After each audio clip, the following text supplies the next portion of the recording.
kita senantiasa dirahmati, diberkahi dan dimudahkan oleh Allah Subhanahu wa taala. Alhamdulillah, kita baru saja menunaikan salat zuhur berjamaah. Semoga salat kita diterima oleh Allah Subhanahu wa taala. Ada dua hal yang paling penting tentang salat ini yang ditekankan dalam Al-Qur'an. Pertama, kenapa salat begitu penting ditunaikan? Karena ia akan menjadi pembeda antara Khalik dengan makhluk. Jadi kalau kita ingin bedakan Tuhan dengan hamba, maka di antara titik penting perbedaannya, kata Allah langsung, itu terletak pada aspek ibadah, khususnya sholat. Karena itu ketika Nabi Musa alaihi salam berkenan kemudian langsung diperintahkan oleh Allah, sehingga disebut dengan kalimullah yang diajak bicara, dan diperkenalkan tentang esensi ketuhanan Allah, maka disebutkan perintah langsung oleh Allah untuk menyembahnya dalam bentuk salat. Al-Quran surah ke-20 Taha ayat ke-14. Kata Allah, innani anallahu la ilaha illa ana fa'budni wa aqimis salata li dzikri. Ya Musa, tidak ada Tuhan kata Allah selain saya.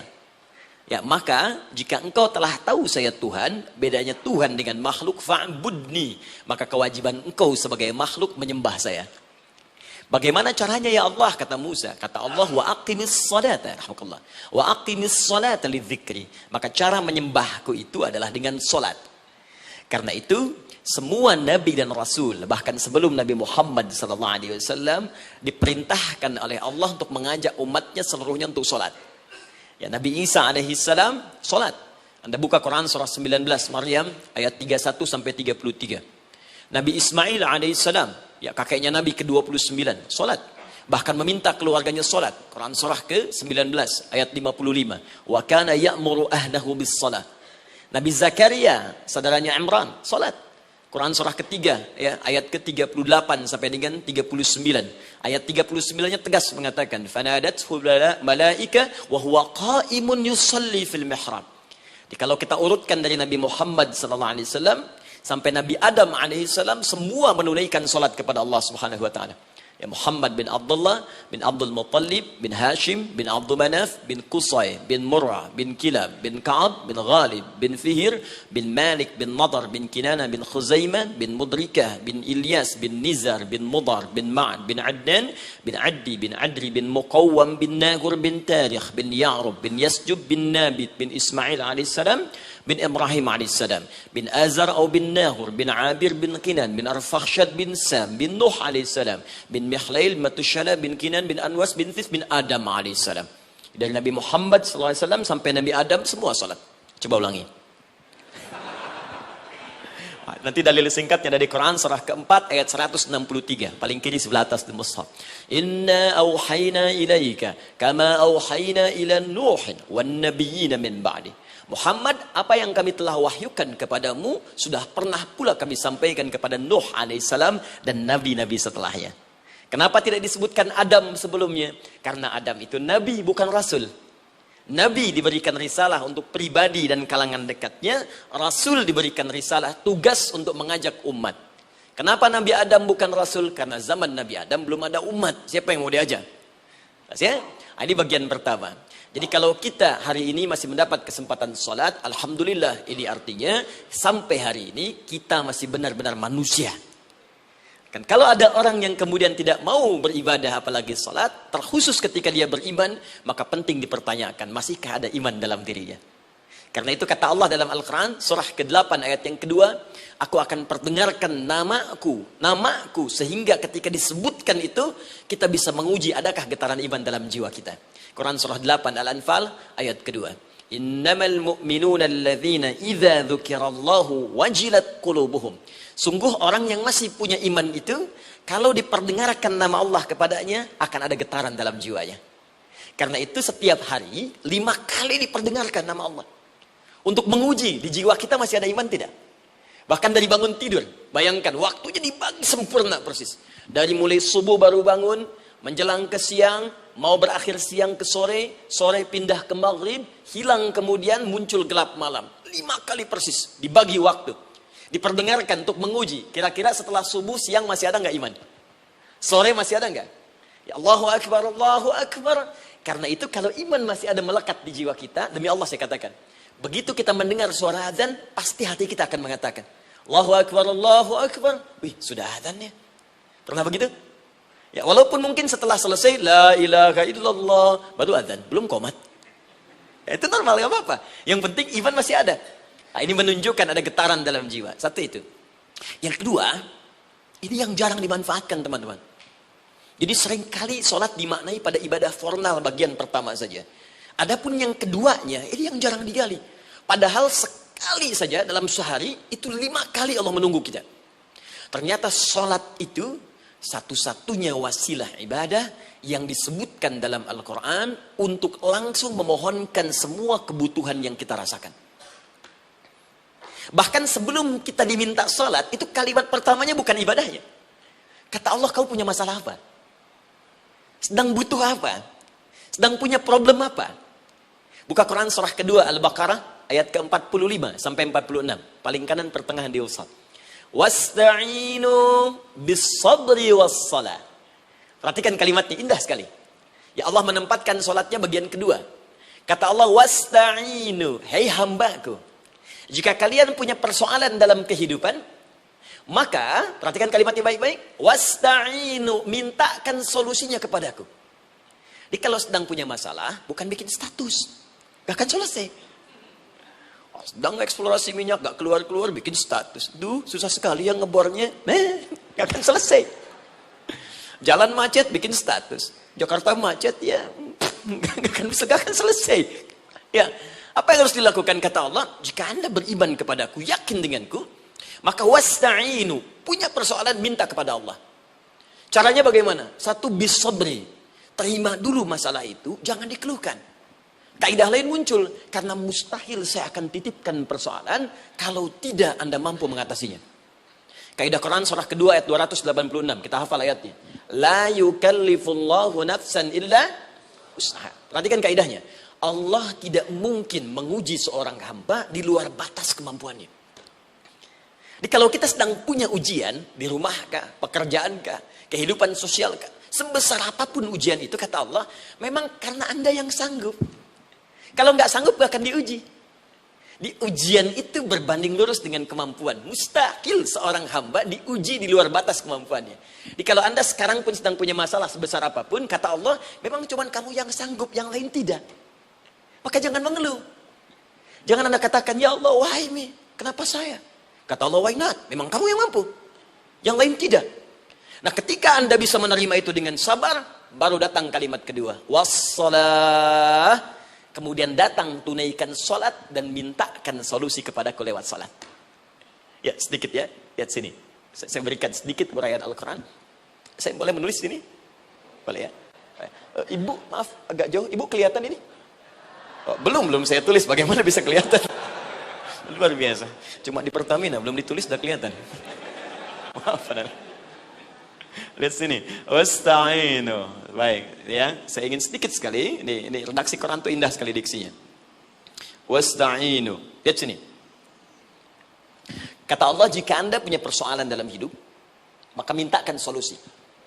Terima dulu masalahnya dengan sabar, karena kita dipercaya oleh Allah. Gini, cara memahaminya. Allah aja percaya dengan kita. Masa kita nggak percaya diri? Allah yakin dengan kita mampu. Masa kita nggak yakin? Terima dengan sabar. Kemudian wassalah, mintakan solusinya lewat salat. Kata perintahnya dibuka dengan kalimat wasta'inu. Kalau kita ingin rubah kata perintah ini, fi'il amr, ingin dirubah ke dalam bentuk permohonan, minta, maka rubah kalimatnya menjadi nasta'in. Lihat, nasta'in. Baik. Wasta'inu, kata Allah, kalian punya persoalan, ayo minta solusi padaku. Terus kita pengen minta, ya Allah, kami ingin minta. Maka dalam bahasa Arab, kalau kita ingin merubah kalimat ini ke dalam bentuk permintaan, kita katakan nasta'in.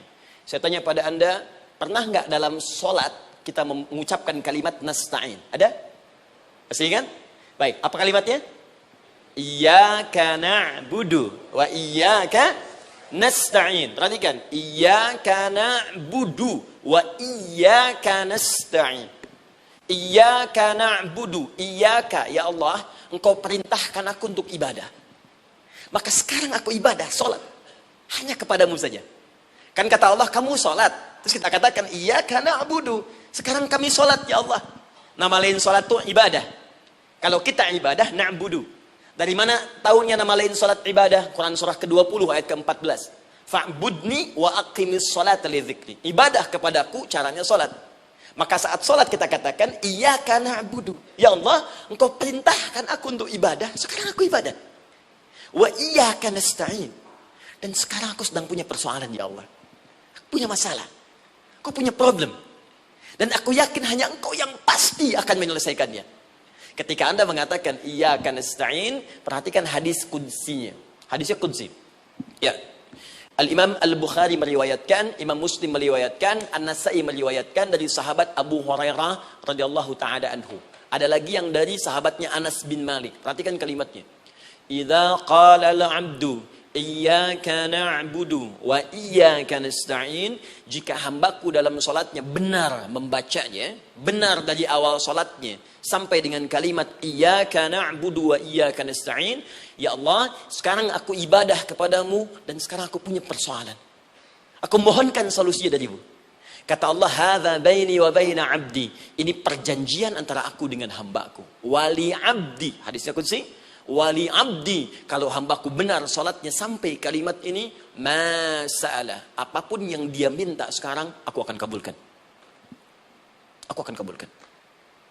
Pertanyaan saya, berapa di antara kita yang sholat sampai detik ini, ribuan kali ruku dan sujud, yang memanfaatkan momentum ini untuk memohon? Siapa di antara kita yang ketika sholat memohon kepada Allah solusi? Jangan-jangan selama ini sholat itu hanya menjadi formalitas saja. Takbir, ruku, sujud, salam, selesai. Takbir, ruku, sujud, salam, selesai. Padahal Allah sudah menunggu hambaku, kamu itu punya masalah apa? Makanya setiap waktu dibagi 5 supaya hidup kita ringan. Subuh ke zuhur punya masalah, zuhur salat. Begitu kita mohon, tuntas masalah itu. Zuhur ke asar punya persoalan, asar salat. Dijawab oleh Allah, tuntas persoalan itu. Karena itu semua nabi dan rasul, bahkan orang soleh, ketika punya persoalan dalam hidupnya, even itu hanya menulis karya ilmiah, maka mereka akan memulai dengan sholat dan minta kepada Allah Subhanahu Wa Taala. Teman-teman kenal Nabi Zakaria? Bagus. Baik, di sana belum tulis, sudah kelihatan. Sini kenal Nabi Zakaria, alhamdulillah. Tapi nggak apa-apa. Saya ke Sukabumi, Pak. Ada yang kenal Fir'aun? Kenal Fir'aun, kenal, bagus. Baik, Sukabumi hubun dunia, suka. Itu hubun, bumi itu dunia. Baik. Teman-teman, Nabi Zakaria itu diuji oleh Allah. Maaf, belum punya keturunan. Dan semua nabi punya ujian. Jadi jangankan kita, nabi aja yang jelas surganya punya ujian. Ya, Anda pernah sakit, Nabi Ayub sakitnya lebih parah dari kita.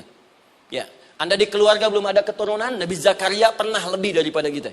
Sampai rambutnya memutih, fisiknya sudah letih, dan menurut medis, maaf sekali, istrinya divonis tidak mungkin punya keturunan, monofus dan mandul, mustahil.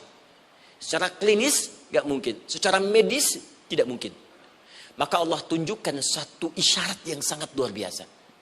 Jika Anda mendapati situasi, makhluk mengatakan ini mustahil dan sudah angkat tangan, ini tanda pertama dari Allah, langsung tinggalkan pendapat manusia, langsung memohon kepada Allah.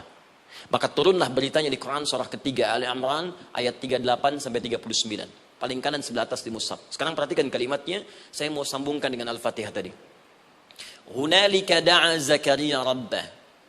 Di mihrabnya Nabi Zakaria salat bermohon kepada Allah.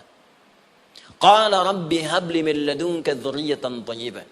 Kemudian ia berdoa, Rabbi habli, ya Allah yang maha memberi tanpa batas. Ini adab pertama, kalau teman-teman mau berdoa, sebut nama Allah sesuai dengan hajat kebutuhan kita. Itu yang disebut dengan Al-Asma'ul Husna. Di Asma'ul Husna itu bukan nama-nama indah yang sekedar dihafal, bukan. Tapi nama yang diberikan oleh Allah sesuai dengan kebutuhan hidup kita.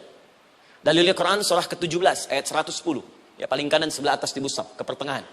Ya, kata Allah, Qulid Allah. Jika Anda punya persoalan, sebut nama Allah. Allah Awir Rahman atau Ar-Rahman.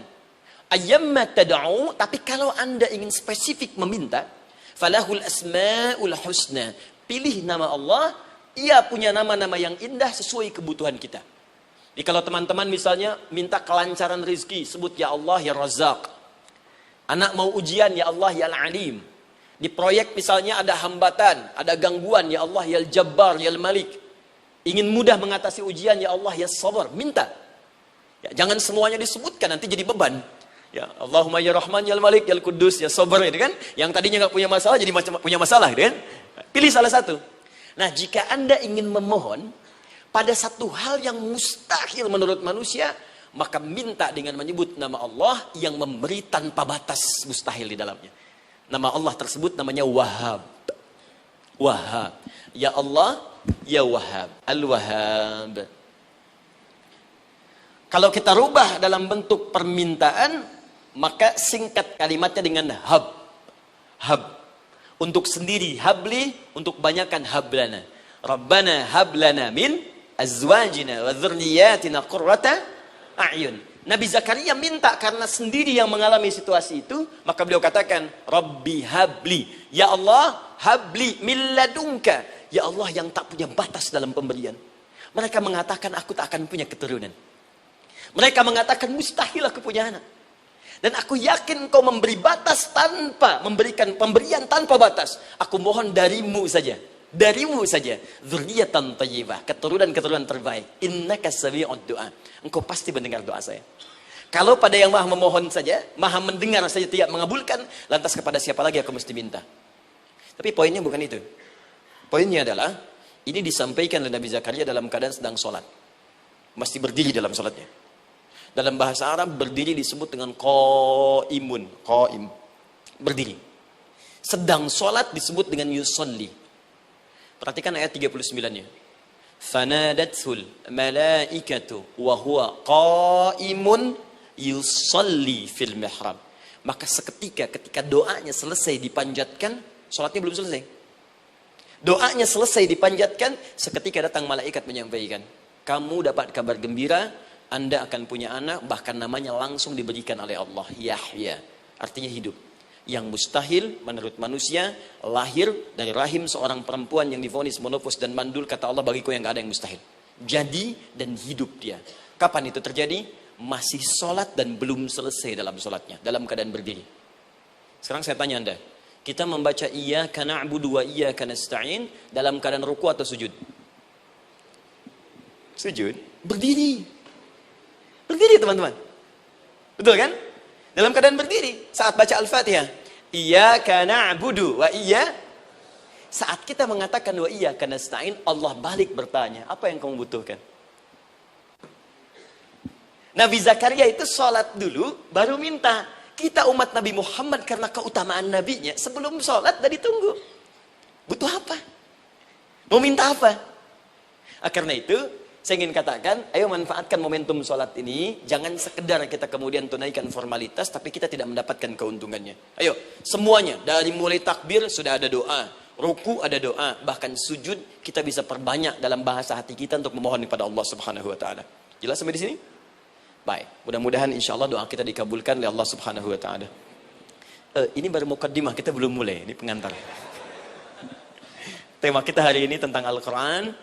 Dan mudah-mudahan kita diberikan insya Allah kelancaran untuk bahasan kita. Dan topik ini insya Allah akan memberikan banyak manfaat dari apa yang kita kerjakan dalam keseharian kita.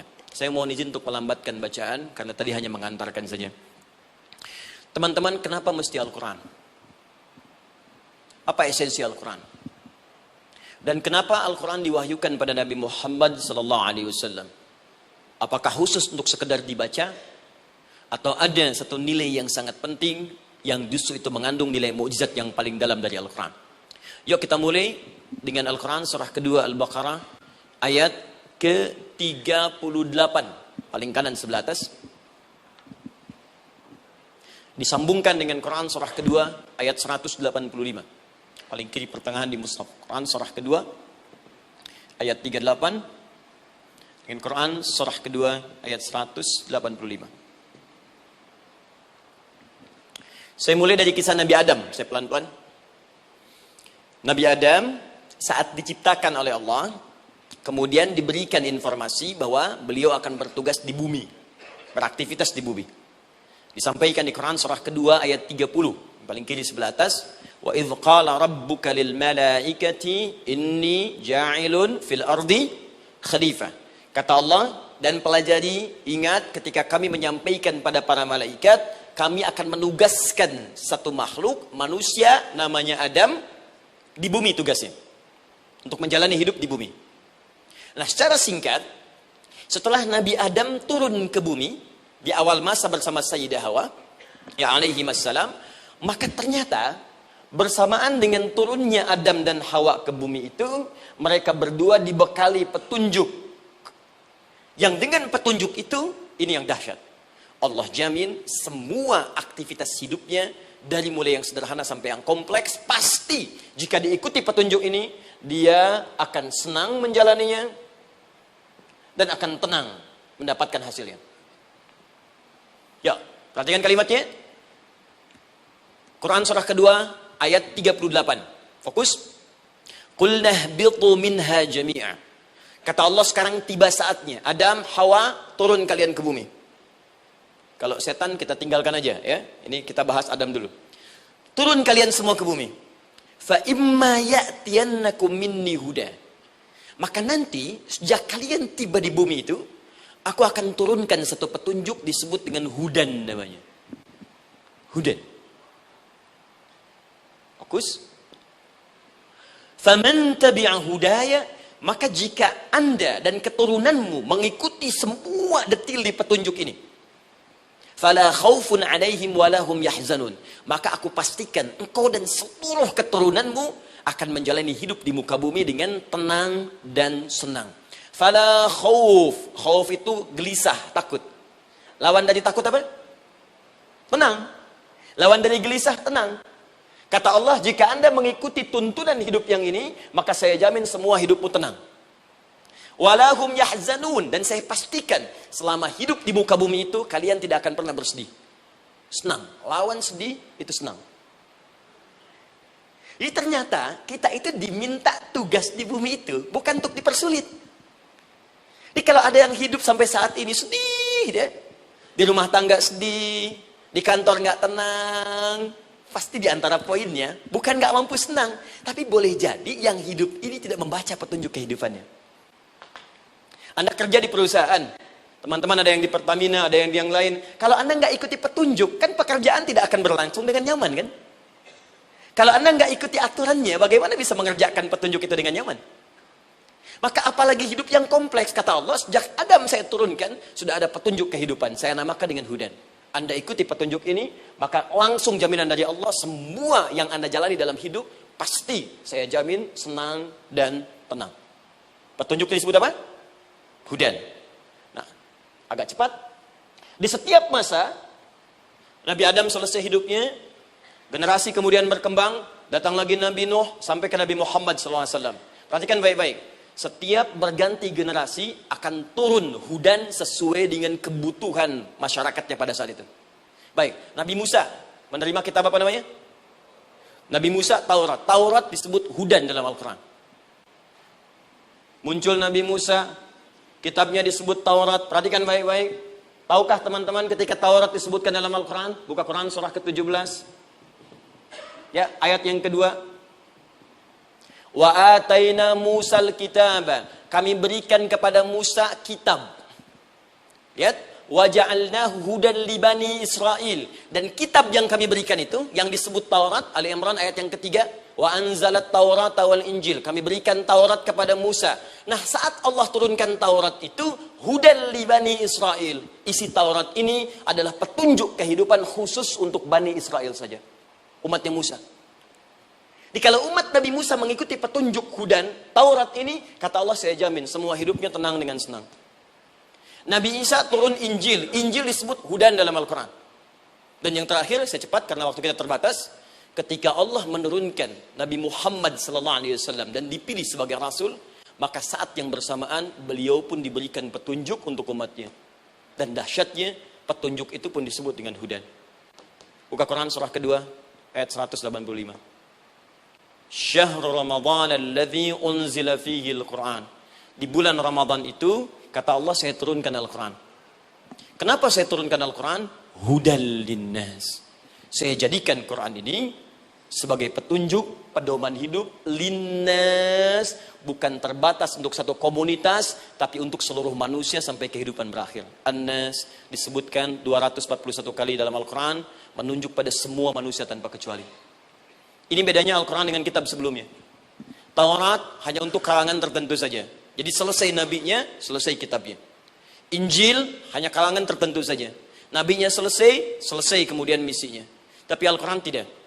Ini kalimat pertama langsung dari Allah. Walaupun nabinya wafat, tapi karena Al-Qurannya didesain oleh Allah untuk seluruh manusia sampai kehidupan berakhir, maka pasti Al-Quran itu di setiap masa akan mampu dijadikan pedoman dalam kehidupan. Jadi prinsip pertama, ketika Allah menurunkan Al-Quran, sebenarnya tujuan utamanya bukan sekedar dibaca. Bukan.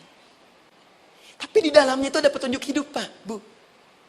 Dan yang buat, yang menciptakan kita. Bukankah Anda kalau ingin memperbaiki sesuatu akan datang kepada penemunya, penciptanya? Anda punya handphone, ada masalah, kan datangnya ke counter handphone. Anda punya mobil, ada persoalan, bukankah datangnya ke dealer? Sekarang kita ingin tahu persoalan hidup kita. Ingin tahu gambaran hidup kita. Ingin tahu misi dan visi hidup kita. Kemana kita kemudian bertanya? Pada pencipta kita.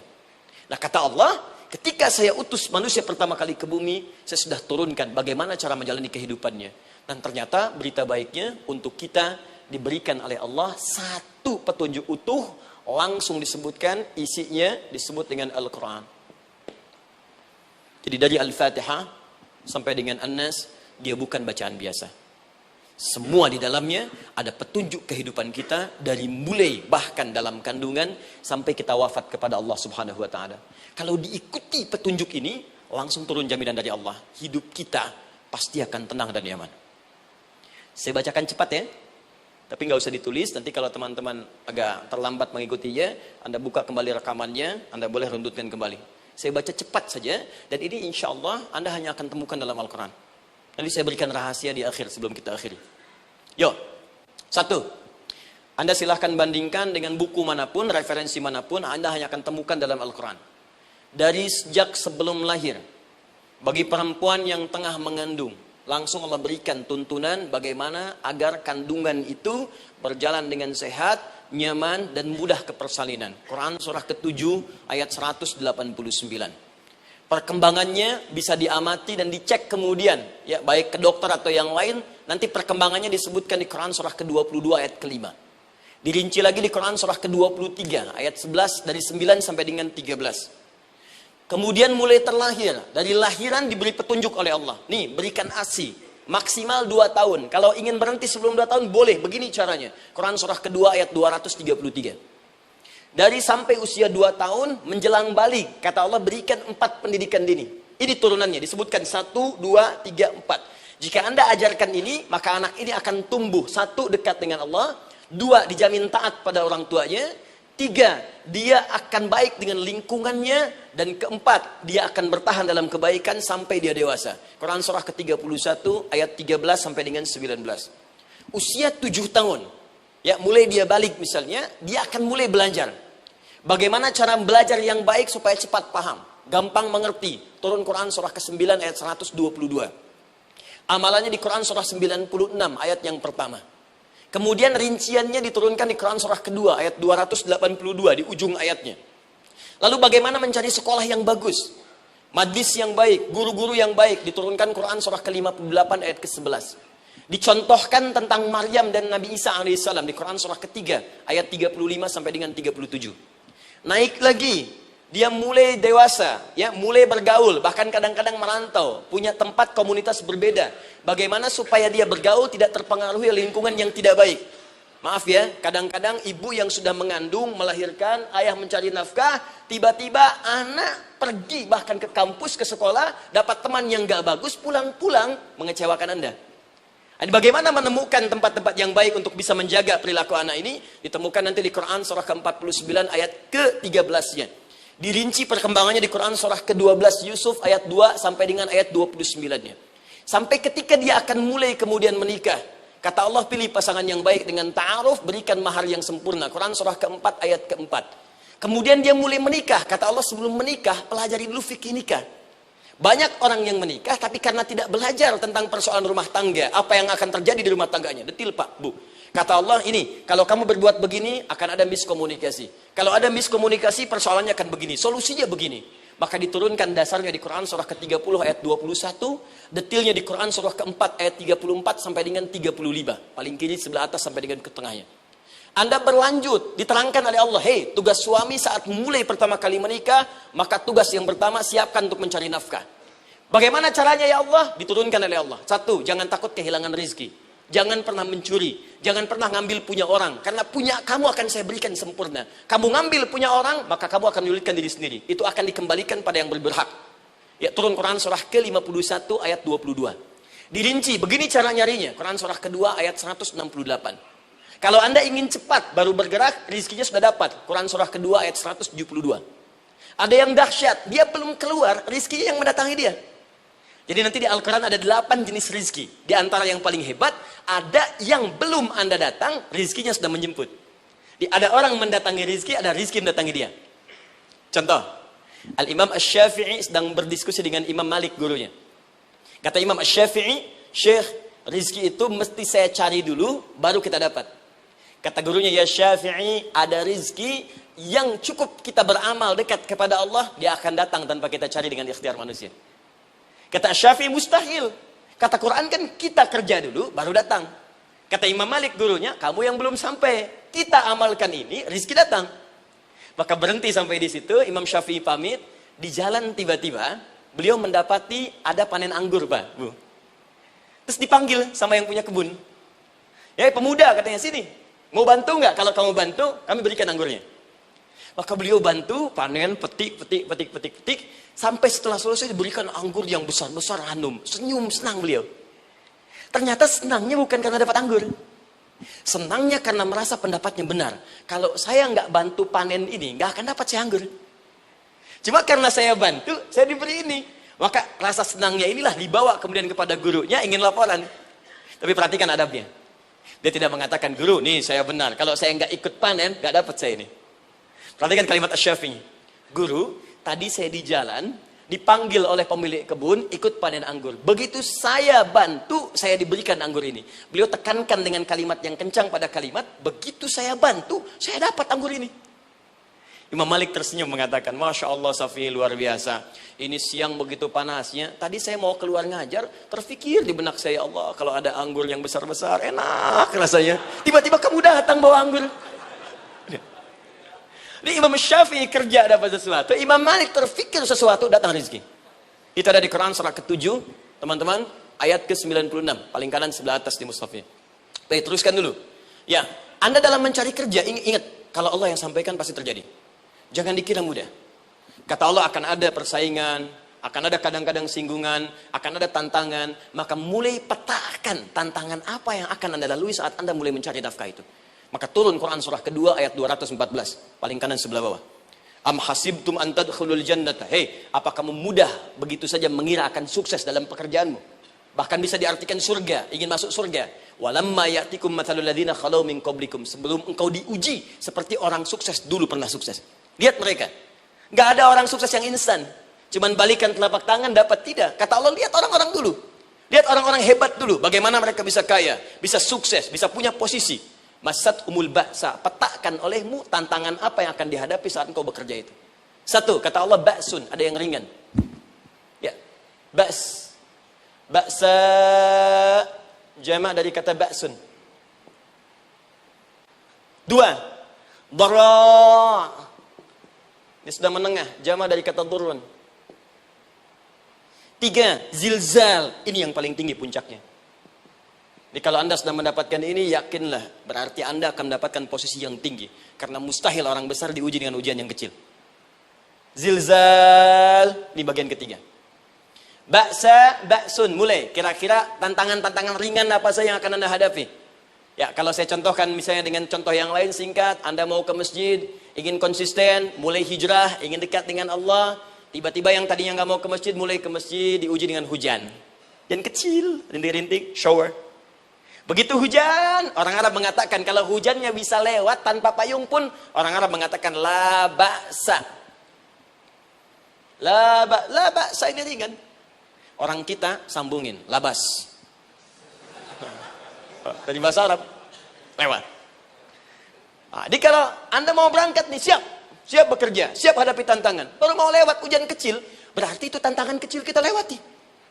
Macet, petakan, cari jalan yang kemudian sempurna, jalan yang kosong, buka Google-nya, buka Waze-nya, buka map-nya, cari. Jadi kalau pada yang kecil aja belum kita lewati, bagaimana mendapatkan yang besar? Anda mau ke masjid, dikasih hujan kecil, mau berangkat gak jadi. Papa, kenapa gak jadi? Hujan mah, kan ada payung, takut riak. Setelah itu darwa, maaf, tantangan fisik. Kadang-kadang mulai ke fisik, mulai mengganggu. Ya, maaf, dirincikan kemudian oleh Al-Quran. Turun Quran surah ke-21, ayat 87 sampai 88, kisah Nabi Yunus alaihissalam. Yunus beraktivitas, bekerja, bukan berarti nggak ada tantangan. Kadang-kadang dibawa, kadang-kadang diusir, kadang-kadang Anda dapat misalnya proyek, kadang-kadang sudah mulai, masukkan tender, tiba-tiba gagal, diserobot orang, kadang-kadang orang yang dapat, Anda yang ngajukan, itu biasa. Kata Allah itu biasa, bukan cuma Anda, yang lain pun ada. Bukankah Allah ajarkan kisah Sayyidah Hajar alaihissalam dengan Ismail? Bukankah bolak-balik naik Safa Marwah, kadang di atas, kadang di bawah, kadang lihat peluang, sampai Marwah ternyata bukan air. Terkadang Anda yang bekerja, tim yang lain yang mendapatkan, karena kerja keras Anda, bisa jadi terjadi. Bukankah yang kerja keras Hajar, yang dapat Ismail? Mungkin Anda yang konsep, yang dapat minyaknya orang lain. Mungkin Anda yang kerja, kan yang suksesnya teman Anda, gak ada masalah. Dan itu kemudian akan bermanfaat bagi Anda. Tidak mungkin, setiap keringat yang keluar dari diri kita, mustahil, kecuali akan melahirkan manfaat yang kembali pada diri kita. Tantangan. Tapi yang paling dahsyat, ini yang gak ditemukan. Di sebagian referensi yang kita baca. Ketika Allah menjelaskan semua tahapan-tahapan tantangan ini, sampai ke puncaknya zilzal. Zilzal itu kalau bahasa sekarang gempa. Ada ujian yang menggoncang hati kita. Ketika Anda kerjakan, ya Allah, tantangannya dahsyat. Kenapa mesti saya, ya Allah? Kok nggak selesai-selesai, ya Allah? Itu wajar, teman-teman, itu biasa. Kata Allah, orang dulu saja mengatakan, mata nasrullah, kapan ini selesai? Berbahagialah kalau teman-teman sudah mendapatkan tantangan puncak yang paling tinggi ini. Ini artinya Allah sedang mempersiapkan Anda menjadi orang besar di kemudian hari. Dan cara mengatasinya, diturunkan Quran, surah ketiga, ayat 142, paling kiri sebelah atas. Perhatikan dahsyatnya. Yang pertama diterangkan tantangannya, yang kedua dijelaskan cara mengatasinya. Saya mau berhenti sampai di titik ini, nanti saya terangkan cara berinteraksi dengan Al-Quran. Ya, perhatikan baik-baik. Kata Allah, jika kelak engkau sudah bisa memetakan tantangan ini, maka siapkan solusi untuk mengatasinya. Ayatnya dibuka dengan kalimat yang sama persis. Saya pernah sampaikan teori ini di dua perusahaan besar di Indonesia. Yang pertama, ada satu perusahaan, karena ini direkam saya nggak sebutkan perusahaannya, perusahaan otomotif besar, sedang turun gratis, kemudian juga ada inflasi yang tinggi. Terus saya terangkan teori Quran. Dia praktekkan berhasil, Pak. Padahal saat itu saya presentasi di depan non-muslim. Non-muslim. Sales-sales se-Indonesia dikumpulkan, saya bedah tentang ini. Dan mereka berhasil. Sampai sekarang naik lagi. Yang kedua sama, ini direkturnya juga non-muslim. Tapi nggak apa-apa, kita diskusi. Dan mau mendengar teori ini. Dan praktekkan, naik. Ya, dulu di satu perusahaan minyak juga. Sedang turun, karyawan semua dikumpulkan. Lalu kita bahas tentang ini, kita terangkan. Yang ini yang paling menarik dari Al-Quran. Kalimatnya sama persis. Quran surah ketiga, ayat 142. Am hasibtum an tadkhulul jannata. Apa Anda duga akan begitu mudah mendapatkan kesuksesan dalam hidup? Tolong fokus baik-baik. Jangan selalu mengartikan jannah dengan surga. Karena asal kata jannah itu artinya kesuksesan, kebahagiaan yang belum tampak. Surga, kenapa disebut dengan jannah? Karena itu puncak kebahagiaan kita yang belum nampak sekarang. Saya kasih rahasia ya. Ini antara kita saja nih. Kalau ada kata jim dengan nun di depannya, itu pasti tidak nampak. Tersembunyi. Apapun tambahannya. Ya, misal, jin kenapa disebut dengan jin? Karena memang ketika diciptakan, dia tidak tampak. Tersembunyi. Lawannya ins. Karena itu kita disebut ins. Karena saat lahir kita tampak. 18 kali disebutkan dalam Al-Quran. Ya ma'syaral jinni wal ins. Wa ma khalaqtul jinna wal ins. Jadi jin disebut jin karena memang fitrahnya tersembunyi. Gak nampak. Jadi kalau ada jin melakukan penampakan, itu jin sedang kena masalah. Sedang keluar dari fitrah. Sama dengan manusia, harusnya tampak. Jadi kalau ada manusia yang senang sembunyi-sembunyi, dia sama dengan, bukan saya yang bilang, sedang punya masalah. Ke kantor, sembunyi-sembunyi, hati-hati Pak Alfian tuh. Biasa ada pintu depan, masuk pintu belakang. Suami di rumah, buka WA, sembunyi-sembunyi, Bu, hati-hati tuh. Pulang lewat pintu belakang, berarti sedang punya persoalan dalam hidup. Setiap ada jim dengan nun, pasti tersembunyi. Ibu punya janin, rahim, dalam rahim ada janin. Kenapa disebut dengan janin? Jim, nun, ya, nun. Karena sosok itu belum nampak dalam pandangan kita. Nanti kalau sudah lahir, baru tampak. Jannah, kenapa disebut jannah? Karena belum tampak dalam pandangan kita. Nanti kelihatan. Karena itu dalam Al-Quran, kata jannah itu tidak dikhususkan dengan surga. Tidak dikhususkan dengan surga. Kadang-kadang menunjuk aspek kesuksesan yang belum tampak. Anda mau ngubur minyak, minyaknya belum tampak. Belum kelihatan. Anda mau kerja, ya hasilnya kan belum tampak. Baru ikhtiar sekarang. Karena itu orang Arab disebut kaya, kalau mereka mendapatkan kebun yang tak tampak sebelumnya. Kebun anggur, bukan kurma, kalau kurma banyak. Kebun anggur, ada apel, ada jeruk, sampingnya ada sungai-sungai, disebut dengan jannah. Ya, kalau punya unta, nggak kaya di Arab, biasa. Karena yang kelihatan padang pasir, unta, hitam, merah, biasa. Tapi kalau sudah punya kebun anggur, yang sulit di padang pasir ada kebun, itu baru disebut kaya. Karena itu orang Arab kadang mengartikan jannah dengan aspek kesuksesan yang belum tampak. Diartikan dengan kebun anggur, kebun apel, dan macam-macamnya. Perhatikan, am hasibtum an tadkhulul jannah. Apa Anda duga ingin sukses itu begitu mudah? Sukses jadi tidak. Walamma ya'lamillahu alladhina jahadu minkum wa ya'lamas sabirin. Perhatikan baik-baik. Sebelum Allah memastikan pada diri Anda terdapat dua hal yang paling utama untuk mengatasi tantangan tadi. Satu, jahadu. Kesungguhan. Serius. Jadi kalau mau sukses, mesti serius. Kerja serius. Cintai pekerjaan Anda. Ya, belajar anak-anak serius. Pastikan belajar dengan serius. Jangan cuma anak-anak duduk paling belakang, nggak pernah nanya, kadang ngantuk, pulang, ujian, besoknya mau ujian, baru belajar. Ya, sistem SKS, sistem kebut. Ya, kadang-kadang sejam, Bu, Pak. Saya pernah ada orang di luar ngadu waktu di Libya, Ustaz, gimana ini orang Indonesia? Kenapa? Saya belajar 3 bulan, besok mau ujian. Teman antum orang Indonesia pinjam catatan saya, baru semalam. Dia dapat 8, saya 7,5. Saya bilang, Anda belum tahu sistem SKS tuh. Baik, ya. Tapi itu bukan solusi. Begitu ujian selesai, ilmu lupa. Itu poinnya. Jadi kalau hanya sekedar ilmu dipakai untuk ujian, pada prakteknya nggak akan terpakai. Ini banyak anak sekolah sekarang hanya belajar untuk ujian saja. Padahal kalau dipraktekkan, kadang kaitan dengan agama tinggi, Bu, Pak. Fisika itu dengan agama itu tinggi. Gaya F1 sama dengan F2, gaya gerak sama dengan gaya dorong. Gaya sedikit, maka keluarnya sedikit. Pukul kencang, bunyinya kencang. Imannya kalau kuat, amalan jadi banyak. Iman sedikit, amal pun sedikit. F berbanding lurus dengan P, hukum Pascal. Gaya berbanding lurus dengan tekanan. Masuk bab akhlak. Makin banyak gaya, makin banyak tertekan. Nah itulah. Gaji 5 juta, gaya 10 juta. Kan? Ini serius. Serius. Di divisi apapun Anda, saya 3 sepekan lalu lah, takziah ke tempatnya yang Habibie. Terus diminta tausiah di sana. Dan saya perhatikan beliau termasuk yang paling serius ketika diberikan tugas apapun. Gak pernah diberikan amanah kecuali mencintai pekerjaan itu. Yang Habibie demikian. Ciri orang sukses itu serius.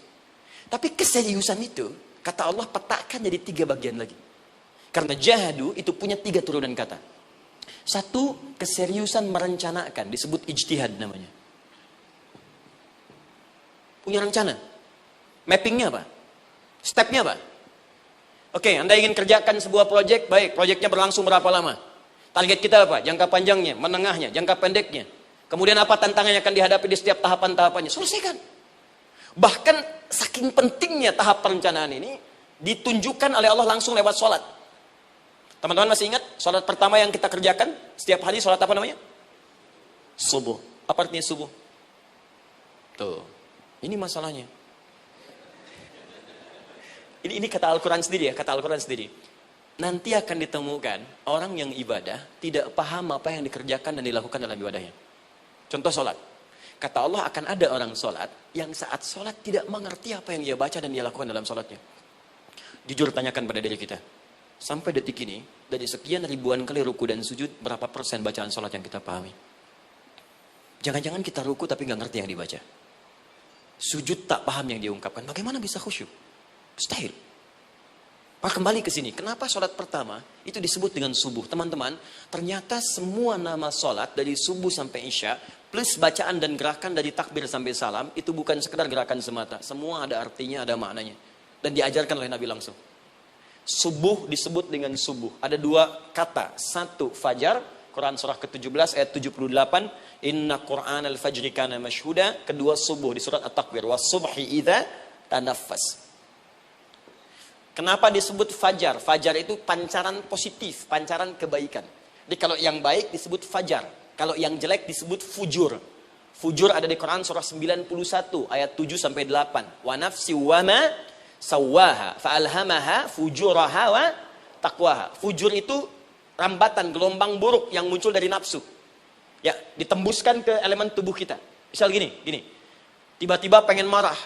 Ya, di tubuh kita mengatakan melotot, maka ini ada pancaran di hati kita nyambung kemudian ke mata. Ini rambatan dari sini ke mata disebut fujur namanya. Mau ke tangan pukul, masuk ke tangan. Itu rambatannya disebut fujur namanya. Ya. Yang baiknya disebut fajar. Ya, misal saya ingin sholat, tiba-tiba hati mengatakan sudah azan, merambat ke kaki, cepat melangkah. Cepat wudhu. Nah itu rambatannya disebut fajar namanya. Atau infajar. Ini pasti ada, ya. Fujur nama lainnya nafsu. Disebutkan 115 kali dalam Al-Quran. Takwa, rambatan fajar, sumbernya takwa. Disebutkan 115 kali dalam Al-Quran. Di jiwa kita ada takwa, ada nafsu. Takwa yang dorong malaikat, disebutkan 88 kali dalam Al-Quran. Nafsu yang dorong setan, disebutkan sama 88 kali. Di setiap Anda akan mengerjakan satu hal, pasti akan yang mendorong pada yang baik, akan mencegah dari yang baik itu nafsu. Pasti itu. Pak Alfian mau tanda tangan proyek. Tiba-tiba disodorkan, Pak, ini Pak. Kok begini proyeknya? Perbaiki. Karena ada yang nggak beres. Tapi fee-nya lumayan Pak, 1 miliar. Nggak bisa. Jiwa takwa mengatakan, jangan terima Pak. Bapak mengatakan, maaf, ini jari tahiyat. Gak akan pernah dipakai maksiat. Perbaiki. Datang lagi. Ini Pak. Kok sama? Fee-nya diperbaiki Pak, 100 miliar. Nafsunya mulai berkata, terima. Takwanya bilang, jangan. Akhirnya beliau katakan, tangan tahiyat nggak akan pernah dipakai maksiat. Tapi tunggu, saya istiqoroh dulu.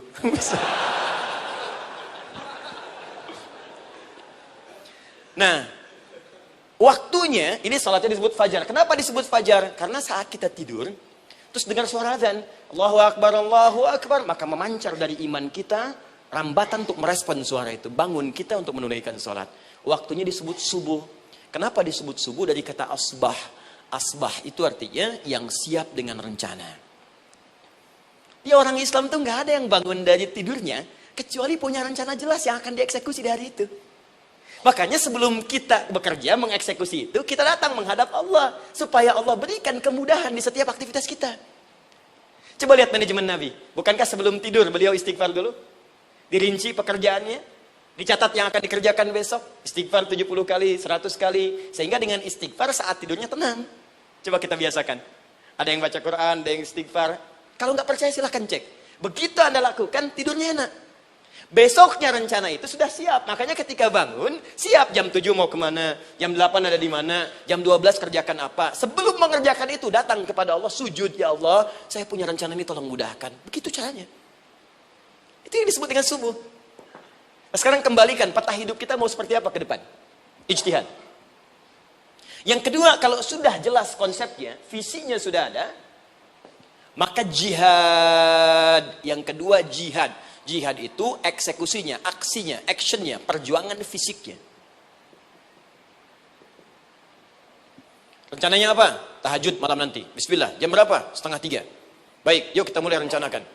Eksekusi rencananya. Bagaimana cara kita bangun 2:30? Pasang alarm. Jam berapa alarm dipasang? 3 kali. Pertama 1:30, kedua 2:4, ketiga jam 2:4. Baik. Alarm pertama untuk mematikan alarm kedua. Alarm kedua matikan alarm ketiga. Ketiga siap-siap. Baik. Siap bangun. Jihad. Ini penting ya. Jihad itu jangan dipersempit maknanya kepada situasi peperangan saja. Tidak. Banyak jihad itu luas sekali medannya. Karena jihad itu perjuangan fisik. Dan maaf sekali. Dalam konteks perang pun bukan menyerang orang. Tapi membela diri saat diserang. Di Islam itu bukan agama ekspansi. Cek di sejarah, nggak ada Islam menyerang. Yang ada itu membela diri saat diserang. Atau saat orang lain dizalimi dan kita diminta untuk terlibat, kita membantu. Ini bukan dalam konteks sekarang yang banyak dibincangkan. Tembak orang, bom orang, nyerang orang. Bukan. Itu waktu kejadian bom Tamrin itu pertama, saya di Lampung posisinya. Itu begitu meledak, tuar. Pertanyaan pertama Pak di Majelis Taklim, Ustadz, apakah bom di Jalan Tamrin termasuk jihad fisabilillah? Saya bilang, Pak, sependek pengetahuan saya, jihad fisabilillah itu jihad di jalan Allah, bukan di Jalan Tamrin. Kaidahnya beda. Nah, misal mencari nafkah itu jihad. Cari nafkah jihad. Quran surah keempat ayat 34, paling kiri sebelah atas. Tugas pertama ketika menikah, kata Allah, ar-rijalu qawwamuna 'alan nisa. Setiap lelaki itu diminta oleh Allah untuk mengatur bagian rumah tangganya. Jadi pemimpin di rumah tangganya. Ya, bima faddalallahu ba'dahum 'ala ba'din, karena diberikan kemampuan untuk memimpin. Di pemimpin itu ada di suami. Dan ciri khas pemimpin, Bu, biasanya ciri khas pemimpin apa, Bu? Bukan tegas, bukan. Ciri khas pemimpin itu tidak mau dipimpin. Makanya kalau ada sesuatu, masukkan lewat usulan, jangan beri saran. Kalau saran susah, itu pemimpin. Baik, tapi yang paling luar biasa kata Allah, perhatikan kalimatnya indah sekali. Wa bima anfaqu min amwalihim. Saya berikan tugas untuk mencari nafkah. Ketika seorang lelaki bertugas mencari nafkah, ingat ya, konteks apapun, kalau perempuan nanti bekerja bukan nafkah poinnya. Bisa hobi, ya, bisa aktivitas, tapi nafkah kalau sudah menikah itu ada pada suami. Perempuan tidak. Kalaupun tidak dilarang perempuan bekerja, tidak. Sayyidah Aisyah mengajar, ada yang para sahabiah jadi perawat, ya, ada yang pengajar. Banyak dulu sahabat Nabi yang perempuan mengajar. Ya, kan ada pelajaran-pelajaran khusus perempuan. Ya, ada bagian perawat, ada dokter. Ini kan yang ngandung perempuan, masa yang perisal laki-laki? Ya, ada bagian perempuan tertentu. Itu silahkan bekerja boleh, tapi nafkah laki-laki. Begitu lelaki meniatkan pekerjaannya karena Allah untuk mencari nafkah, itu setiap langkahnya jihad fisabilillah. Wafat, syahid. Maaf ya, apakah selama Anda bekerja sudah diniatkan ibadah? Jangan-jangan cuma kerja aja. Kalau cuma kerja, apa bedanya Anda dengan yang belum beriman? Anda wafat juga. Kerja di gedung yang sama, berangkat menemukan kemacetan yang sama. Apa bedanya iman kita dengan yang lain? Satu, kita pasti wafat, pasti pulang. Dan kita nggak bisa pilih, ya nggak bisa pilih. Antum bisa duluan, saya belakangan mungkin. Atau ditukar, saya belakangan, Anda duluan mungkin. Atau memang saya bisa duluan, ya, duluan menyolati Anda. Oke, paham ya? Jadi ibu di rumah jihad, Bu, pada anak, perawat, mengandung itu sudah jihad. Jadi kalau wafat dalam proses saya melahirkan atau sedang mengandung itu syahid. Itu jelas nggak ada perbedaan pendapat. Anak-anak yang sekolah niatkan ibadah, Bu, Pak. Mohon maaf ya, mesti ada bedanya. Iman kita di rumah mesti itu terpancar kepada anak-anak. Ajarkan mereka sekolah yang baik. Pilih sekolah yang mengajarkan sholat, mengajarkan baca Quran. Sekarang banyak kok. Fisikanya bagus, Qurannya bagus, kimianya bagus, sholatnya juga bagus. Cari. Kalau bisa dunianya bagus, akhirat bagus, kenapa hanya pilih dunia saja? Siapkan. Itu jihad. Terakhir, tidak mudah mengeksekusi ini, pasti ada tantangan yang ketiga, namanya mujahadah. Mujahadah. Tantangan mengatasi gejolak jiwa. Kadang-kadang malas, capek, ya, belum eksekusi dilakukan, sudah berdebat pada yang tidak penting, sehingga tidak menghasilkan kesimpulan, ragu-ragu, khawatir, maka atasi semua itu. Turun Quran surah kedua ayat 216. Kutiba alaikumul qitalu wa huwa kurhul lakum. Kalau engkau sedang tidak nyaman, maka perangi ketidaknyamanan itu jika engkau ingin mendapatkan kesuksesan yang telah engkau cita-citakan. Asa an takrahu syai'an fa huwa khairul lakum. Boleh jadi apa yang engkau tidak rasakan sekarang, engkau rasakan gak enak, gak nyaman, di balik itu Allah sedang siapkan sesuatu yang lebih baik untukmu. Wa asa an tuhibbu syai'an fa huwa syarrul lakum. Mungkin yang engkau harap-harap sekarang boleh jadi itu belum baik untukmu sekarang. Allahu ya'lamu wa antum la ta'lamun, karena Allah lebih tahu masa depan, engkau pikiranmu pendek sampai di sini saja. Maka teman-teman sekalian, kembalikan lagi, tidak pernah Anda akan temukan dalam Al-Qur'an kecuali bimbingan hidup yang semuanya nyata. Silahkan cek. Itu baru pekerjaan. Belum ibu di rumah, ibu capek merawat anak, kadang mengeluh, kadang nangis. Turun Quran surah ke-17 ayat 23. Kadang-kadang ada beda pendapat dengan suami, Quran surah ke-4 ayat 34 sampai 35. Masalah kondangan saja, Pak, bisa beda pendapat. Ya. Ya, Pak, kan ada family gathering malam, Mama pakai baju apa ya? Hijau apa yang biru? Masya Allah, kata Anda biru bagus, Mah. Kata Mama kayaknya hijau deh, Pak. Tuh. Nanya tapi udah punya jawaban. Ya, bagus kalau dipakai, begitu keluar kuning. Naik lagi, Anda udah 40 tahun, anak masih ada, turun Quran surah ke-46 ayat 15. Kemudian naik lagi sampai Anda sepuh, sampai kembali ke keadaan tidak normal seperti anak-anak lagi, Quran surah ke-22 ayat ke-5. Sampai ada amalan, kalau Anda jangan kira Anda akan hidup selamanya, Anda pasti wafat. Quran surah ke-3 ayat 185. Bahkan diajarkan kalau wafatnya ingin enak, begini caranya. Pelajari Pak, jangan cuma dunia, kita akan meninggal. Ini ada di Quran, kalau pengen meninggalnya enak, begini caranya. Ya kalau nggak percaya silahkan amalkan, nanti kita akan lihat di akhir. Ya, betul akan kelihatan. Quran surah ke-89 ayat 27 sampai 30. Kalau kalian nggak pelajari ini, silahkan kata Allah, saya berikan yang ini yang kedua sampai dipukulin malaikat. Quran surah ke-8 ayat ke-50. Sampai di alam kubur dijelaskan, kalau nanti Anda wafat, Anda pindah ke alam kubur, kalau ingin di kuburnya terang, nyaman, banyak rezekinya, lakukan amalan Quran surah ketiga ayat 169 sampai 172. Tapi kalau Anda abai, Anda akan seperti Firaun dulu. Tiap pagi sampai petang ditampakkan neraka. Quran surah ke-40 teman-teman sekalian disampaikan oleh Allah langsung ya dari ayat 45 sampai 46 ya. Sampai terjadi kiamat disampaikan Quran surah ke-75. Sampai dihisab, ada yang masuk surga tanpa hisab, Quran surah kedua ayat 25. Ada yang masuk neraka tanpa hisab. Ada. Kan yang kita tahu surga aja, masuk neraka tanpa hisab ada. Quran surah 18 ayat 99 sampai dengan 100. Sampai disebutkan surga yang paling indah nomor 1 bersama Nabi dan orang-orang soleh. Jadi kalau Anda masuk sini, tetangga Anda semua Nabi. Ya, depannya Nabi Ibrahim, belakangnya Nabi Musa misalnya, samping kiri Nabi Yusuf, ya, samping kanan Nabi Muhammad SAW. Itu cuma 3 golongan. Orang soleh, para syuhada, orang-orang jujur dalam kehidupan dunianya. Jadi kalau Anda jadi pekerja yang jujur, taat kepada Allah, Anda berpotensi masuk surga bersama semua Nabi dan Rasul yang pernah diutus. Ya. Baik, itu ada di Quran surah keempat ayat ke-69. Ada yang kedua di taman surga, Quran surah ke-51 ayat 15 sampai dengan 18. Ada yang surga seluas langit dan bumi, Quran surah ketiga ayat 133 sampai 134. Ada yang neraka yang biasa, ya, sebiasa-biasa nerakanya kebakar juga. Quran surah 4 ayat 56. Tingkat paling tinggi neraka jahanam untuk 2 golongan, munafik, ingat, munafik dan kafir. Jadi kalau Anda pun muslim, jauhi perbuatan munafik. Karena munafik akan mengantarkan langsung ke dalam neraka jahanam. Quran surah keempat ayat 140. Mana yang tidak ada? Mana yang tidak ada di Quran? Semua ada. Bisnis ada. Ya, birokrasi ada. Diplomasi ada. Mengajar ada. Ilmu ada. Karena itu saya mau tutup. Jika kita ingin benar mengeluarkan petunjuk ini, seperti orang dulu pernah melakukannya, maka kata Allah melalui lisan Rasulullah turun Quran surah ke-29 ayat ke-45. Satu ini aja kita kerjakan, insya Allah ini akan beda kita rasakan. Utslu ma uhya ilaika minal kitab. Jika kalian kemudian hidup di muka bumi, maka keluarkanlah bimbingan dari Al-Quran sesuai dengan kebutuhan kita secara tematik. Utslu itu dari kata tilawah. Tilawah itu baca, pahami, amalkan. Karena itu setiap kita baca Al-Quran, di sampingnya pasti ada yang menerjemahkan supaya kita paham. Betul kan? Ketika ada yang baca Al-Quran, di sampingnya ada siapa? Ya, sari tilawah kan? Baik, sari tilawah itu bahasa Indonesia. Ya, sari, sebetulnya tilawah saja. Tapi mungkin saat yang menerjemahkan dulu pertama di Indonesia, namanya Bu Sari. Karena itu disebut sari tilawah. Ya, kalau Adi mungkin ada tilawah gitu kan? Nah, jadi teman-teman, caranya begini. Anda keluarkan sesuai kebutuhan. Enggak semua ayat Quran mesti kita kaji. Kalau mau dari awal dari akhir, bagus. Kalau baca silahkan. Hatamkan. Nabi juga hatamkan. Tapi kalau Anda ingin ambil sesuai passion kita. Anda pebisnis, kenapa nggak mengeluarkan ayat bisnis di Quran? Teman-teman yang diperminyakan, keluarkan ayat-ayatnya ada. Quran surah At-Tur, surah 52 itu. Keluarkan. Ya, wal bahrul masjur.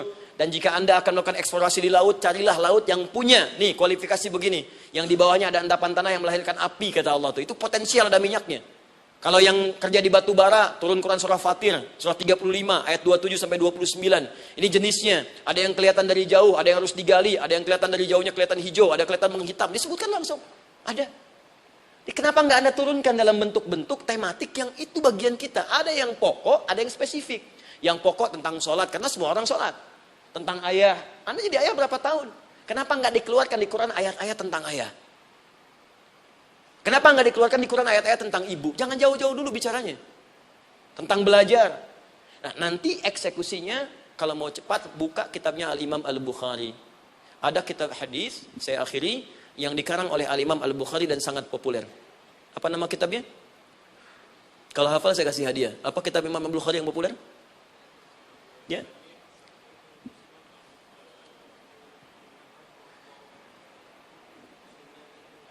Baik, Anda saya kasih hadiah umrah. Baik.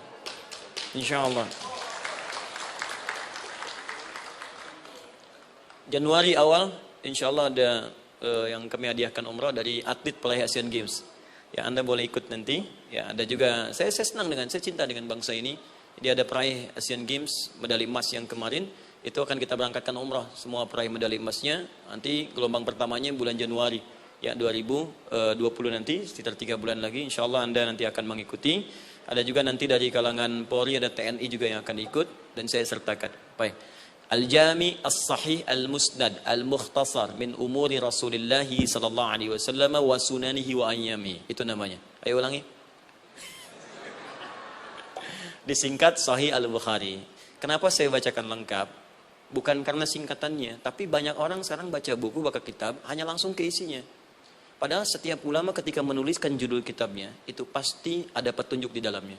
Kata Imam Al-Bukhari, Al-Jami As-Sahih. Kitab ini saya buat sebagai petunjuk umum miniatur kehidupan Nabi yang bisa kita ambil hikmahnya sekarang. Jadi kalau kita pengen tahu bimbingan Nabi di masa lalu, supaya kita terapkan sekarang, buka kitab saya ini. Semuanya mustad bersambung kepada Nabi. Sahih saya pastikan, saya teliti satu-satu. Al-Mukhtasar, saya persingkat, gak bertele-tele. Nah ini poinnya. Min umuri Rasulullah SAW wa sunani wa ayyamihi. Ini semua pekerjaan Nabi selama 24 jam. Secara singkat saya tutup dibagi 97 pembahasan. Setiap 97 pembahasan, satu babnya itu berisi bimbingan hadis-hadis Nabi. Di situ ada bab tentang bisnis, kitabut tijarah. Bab tentang ilmu, kitabul ilmi. Bab bahkan tentang sakit, kalau pengen cepat sembuh apa? Kitabul marid. Bab tentang pemerintahan, kitabul imarah. Bab tentang penguatan iman, supaya naik gak turun-turun, kitabul iman. Anda tinggal pilih profesi apa, cari Sahih Al-Bukhari, harganya murah. Maaf, dibandingkan pulsa Anda pun masih murah kitab Al-Bukhari. Ya, beli 4 jilid cuma 350.000 yang bahasa Arab saja. Ya, kalau mau terjemahan, cari terjemahannya. Ya, dapatkan itu, keluarkan babnya sesuai profesi kita. Itu ketika dibuka kitab ini, yang pertama muncul ayat Quran dulu. Ini ayatnya, ini hadisnya. Ini ayatnya, ini hadisnya. Teman-teman gak usah baca semuanya. Keluarkan passion Anda apa, di situ belajar. Sebulan saya belajar ini, besok saya pindah lagi. Sebulan topik ini, besok ke topik yang lain lagi. Saya kira insya Allah, kalau itu kita terapkan dengan baik, maka Al-Quran akan hidup dalam seluruh aktivitas kita, dan mudah-mudahan keberkahan akan diturunkan oleh Allah Subhanahu Wa Taala. Ya, tidak cukup dengan amin, mulai dulu. Ya, mulai dulu, petakan dulu, eksekusi dulu. Saya kira itu yang saya sampaikan. Anda punya hak dan kewajiban, hak Anda sudah dapatkan, dan kewajiban kita semua untuk kembali beraktivitas. Saya mengucapkan terima kasih atas undangan dari pihak Pertamina untuk Anda seluruhnya. Saya ingin tanya, kalau jamaah di sini ada berapa kurang lebih? Kurang lebih yang rutin 500 ada 550. Baik, nanti saya hadiahkan mushaf sebanyak 550 ya, dan itu nanti setiap ada kajian atau zuhur salat Anda bisa baca di sini, baca mushafnya. Kemudian yang kedua, saya nanti berikan buku untuk bacaan ya, itu buku yang saya berikan insyaallah tentang manusia. Jangan-jangan selama ini kita jadi manusia, kita tidak tahu mau kemana kita ya. Itu saya keluarkan dari Al-Quran langsung, seperti apa Allah menerangkan tentang kemanusiaan kita. Saya juga hadiahkan sejumlah yang sama, 550. Nanti satu orang bisa mendapatkan satu-satu. Dan terakhir barangkali, mau hafal Quran? Oh mau, baik. Alhamdulillah. Alhamdulillah. Saya berikan mushafnya yang spesial. Nanti kita mulai dengan 10 juz dulu ya. Nanti saya berikan At-Taisir yang 10 juz. Itu ada mudah untuk bisa menghafal Quran. Mulai dari 10 juz dulu, nanti bisa disempurnakan. Saya berikan 550 Quran khusus untuk dijadikan sebagai hafalan. Nanti cara menghafalnya bisa dibuka saja di YouTube. Nanti di situ ada cara kami menjelaskan. Dan bulan depan kita ada karantina akbar. Jadi menghafal Quran dalam 30 hari. Alhamdulillah angkatan pertama sudah selesai. Ada yang hafal 24 hari, 23 hari. 30 juz, bukan juz 30 ya. Ada yang 30 hari. Ya, ada juga. Sekarang sedang gelombang kedua. Mudah-mudahan di Pertamina ini juga insya Allah dalam proses bekerja ada juga yang menghafal dan hafal Quran insya Allah ya. Saya kira itu, nanti pulang dari sini dikabari. Kalau ada mobil disiapkan, kalau tidak ada kami juga coba antarkan. Nanti kami siapkan dan mudah-mudahan bisa bermanfaat untuk teman-teman. Kalau ada yang bisa saya lakukan untuk bersinergi di sini, untuk membuat teman-teman lebih dekat dengan Allah, sampaikan, dan saya dengan senang hati. Ya, saya datang sendiri, tulis sendiri, terangin sendiri, ngapus sendiri, gitu kan. Terus juga berikan apa yang Anda butuhkan. Kalau dengan semua itu Anda belum juga dekat dengan Allah, ya saya harus bagaimana lagi, gitu kan. Baik. Kita berdoa, mudah-mudahan doa kita dikabulkan Allah. Ada 3 cara berdoa. Pertama cukup dengan hamdalah kalau singkat. Kedua kalau ada perselisihan, kifaratul majlis. Dan yang ketiga, kadang Nabi berdoa, sahabat mengikuti dalam momentum yang khusus. Saya ingin menggabungkan ketiganya. Mudah-mudahan dengan itu keberkahan diberikan luas kepada kita semua. Alhamdulillahirabbil alamin, hamdan syakirin, hamdan na'imin, حمدا يوافي نعمه ويكافئ مزيدا يا ربنا لك الحمد ولك الشكر كما ينبغي لجلال وجهك الكريم ولعظيم سلطانك اللهم صل وسلم وبارك على رسولك الكريم نبيك الأمين سيدنا محمد وعلى آله وصحبه أجمعين اللهم ربنا لا تدع لنا في مقامنا هذا وفي كل مقام ذنبا إلا غفرته ya Allah kami mohon jika ada satupun di antara kami saat ini yang hadir membawa ya Allah dosa-dosa dalam dirinya, jangan biarkan yang meninggalkan tempat ini kecuali Engkau telah ampuni segala dosa-dosanya. Wala hamman illa farajtah. Ya Allah, jika ada di antara kami yang tengah hadir saat ini ada kegelisahan dalam jiwanya, maka mohon jangan biarkan yang meninggalkan tempat ini kecuali Engkau telah tenangkan keadaan hatinya. Allahumma wala asran illa yassartah. Ya Allah, jika ada di antara kami yang tengah mengalami kesulitan baik di pekerjaannya, kehidupan rumah tangganya, maka dengan keikhlasan amalnya, ya Allah angkat dan ringankan segala kesulitannya. Allahumma wala maridan illa syafaitah. Jika ada di antara kami yang tengah Engkau uji dengan penyakit seberat apapun, maka mohon angkat dan sembuhkan segala penyakitnya. Allahumma yassir lana umurana wa la tu'assir alaina. Ya Allah, mudahkan semua urusan kami, jangan berikan kadar ujian yang tidak kami sanggup mengatasinya ya arhamar rahimin. Allahumma alif baina qulubina ati anfusana taqwaha wa zakki anta khairu man zakkaha anta waliyuha wa maulaha. Ya Allah, mohon lembutkan hati kami untuk saling bersaudara dalam kebaikan, jauhkan kami dari perpecahan ya Allah, dan bersihkan jiwa kami agar kami bersih keadaan jiwa untuk bisa beramal dalam kebaikan dengan mendapatkan ridhamu. Allahumma rabbana atina fid dunya hasanah wa fil akhirati hasanatan wa qina adzabannar.